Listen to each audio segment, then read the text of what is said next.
बच्चों, online class में आपका स्वागत है। पिछले क्लास में हमने पढ़े थे पाठ 6.3 विकसित भारत का स्वप्न, जिनके लेखक हैं डॉक्टर APJ अब्दुल कलाम। आज इसका हम गद्यांश देखेंगे। पहला गद्यांश है, भारत मूलतः ज्ञान की भूमि है और उसे अपने इस पहलू की नए सिरे से खोज करनी चाहिए। एक बार यह खोज कर ली तो जीवन की गुणवत्ता तथा विकसित राष्ट्र की ताकत और संप्रभुता को हम प्राप्त करने के लिए ज़्यादा संघर्ष नहीं करना पड़ेगा। इसका प्रसंग है, प्रस्तुत गद्यांश के माध्यम से कलाम जी ने भारत को एक विकसित राष्ट्र बनाने, भारतीयों को अपने प्राचीन ज्ञान, गुण, गौरव को पुनः प्राप्त करने की सलाह दी है। अब आइए हम इसकी व्याख्या देखें। लेखक का मानना है कि प्राचीन भारतीय समाज सम्यक ज्ञान से संपन्न था, अर्थात ज्ञान सभी को समान रूप से ज्ञान से भरा पूरा था। हमलावरों और औपनिवेशिक शासन से यहाँ की ज्ञान की मूल जड़ संस्थाओं को पूर्णतया विनष्ट कर दिया गया। अर्थात जो औपनिवेशिक शासन था वो उन्होंने यहाँ के जो ज्ञान की मूल जड़ें, जहाँ से ये ज्ञान की उत्पत्ति होती थी, उन संस्थाओं को ही विनष्ट कर दिया, उसका नाश कर दिया गया। स्वतंत्रता प्राप्ति के उपरांत हमें जो भी उससे मिला, हम उसी में ही संतुष्ट हो गए। वस्तुतः भारत ज्ञान की भूमि ही नहीं अपितु आज भी है। जरूरत इस बात की है कि हम उस भूमि को खोजने की पूरी ऊर्जा के साथ कोशिश करें। यदि हमने अपने प्राचीन ज्ञान, गुण, गौरव को ढूंढ निकाला तो उसने न केवल हमारे जीवन की गुणवत्ता में वृद्धि होगी, अपितु विकासित राष्ट्र की शक्ति से सुसंपन्न, सर्वथा संप्रभुता संपन्न राष्ट्र बनने की मंजिल को आसानी से प्राप्त करने में हम समर्थ होंगे। अब इसका विशेष की ओर ध्यान देंगे।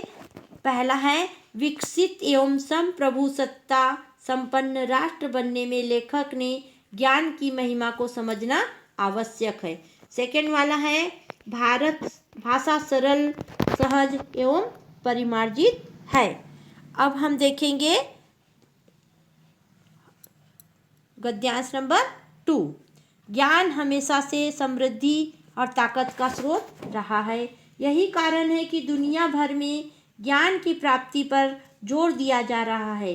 भारत में तो ज्ञान को आपस में बांटने की संस्कृति रही है और इसके लिए गुरु शिष्य परंपरा के अलावा पड़ोसी देशों से नालंदा तथा ज्ञान के अन्य केंद्र की ख्याति से प्रभावित होकर यहाँ आए यात्रियों के जरिए इसके प्रचार प्रसार की परंपरा रही है।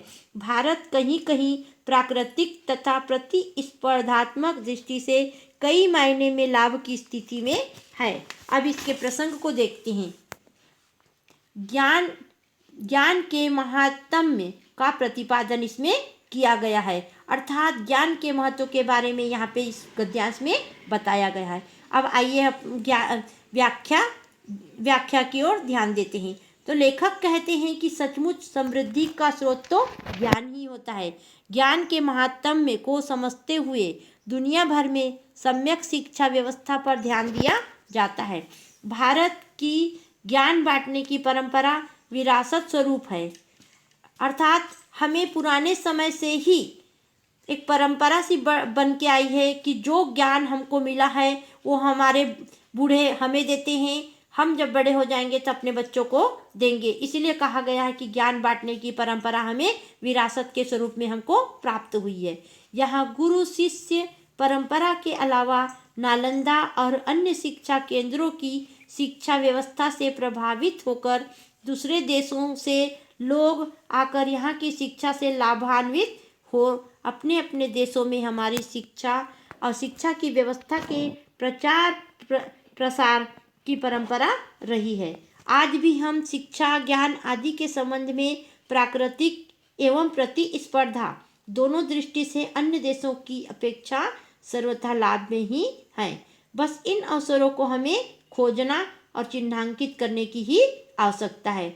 आइए इसके विशेष को देखते हैं। भारत की प्राचीन शिक्षा व्यवस्था की ओर संकेत किया गया है। अर्थात जो भारत में हमारी शिक्षा प्रणाली व्यवस्था है उसकी ओर हमको ध्यान देने की आवश्यकता है। इस गद्यांश के माध्यम से कवि ने हमें बताया है। दूसरा है भाषा सरल, सहज, परिमार्जित एवं भावानुकूल है। तीसरा गद्यांश हम आगे देखते हैं। एक विकसित राष्ट्र का बहुत ही महत्वपूर्ण पैमाना है उसका साक्षर स्तर। महत्वपूर्ण पैमाना क्या है? उसका साक्षर स्तर। 100 करोड़ लोगों को शिक्षित करना कोई खेल नहीं। यह लक्ष्य अपने सभी युवकों के सहयोग से ही प्राप्त किया जा सकता है।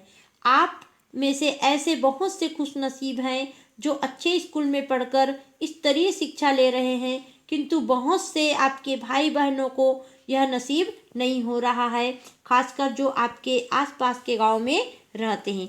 आइए इसके प्रसंग को देखते हैं। लेखक के अनुसार विकसित राष्ट्र का अंकन साक्षरता स्तर से प्रमुखतया किया जा सकता है। अर्थात वह राष्ट्र कितना विकसित है इसको अगर आकलन किया जाए तो वहाँ की जनता के साक्षर होने से ही उसको पता लगाया जा सकता है।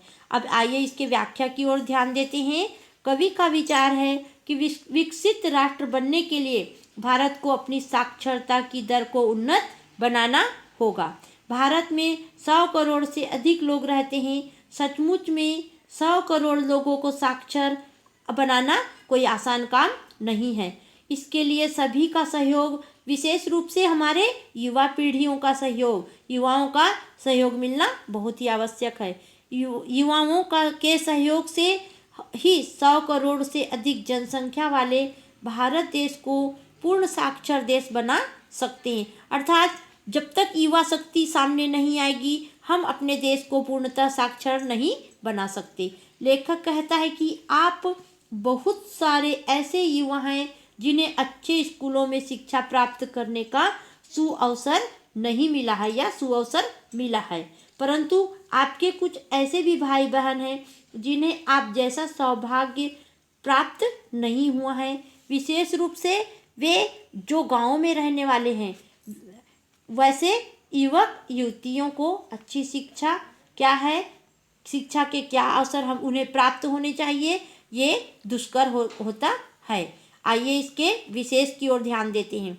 लेखक ने देश को पूर्ण साक्षर बनाने में युवाओं से सहयोग देने के लिए उनसे तत्पर होने का आह्वान किया है। अर्थात उनको आगे आने का आह्वान किया है, प्रार्थना किया है।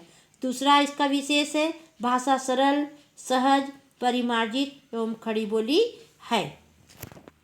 और 9th वाले बच्चों से 9th और 9वीं वाले बच्चों के लिए एक सूचना है कि आप लोग का जो असाइनमेंट नंबर 4 आपको दिया गया था वो जल्दी से जल्दी, मात्र सोमवार तक का लास्ट डेट है, उस तक कि आप किसी भी कंडीशन में जल्दी से जल्दी उन्हें जल्दी जमा कीजिए।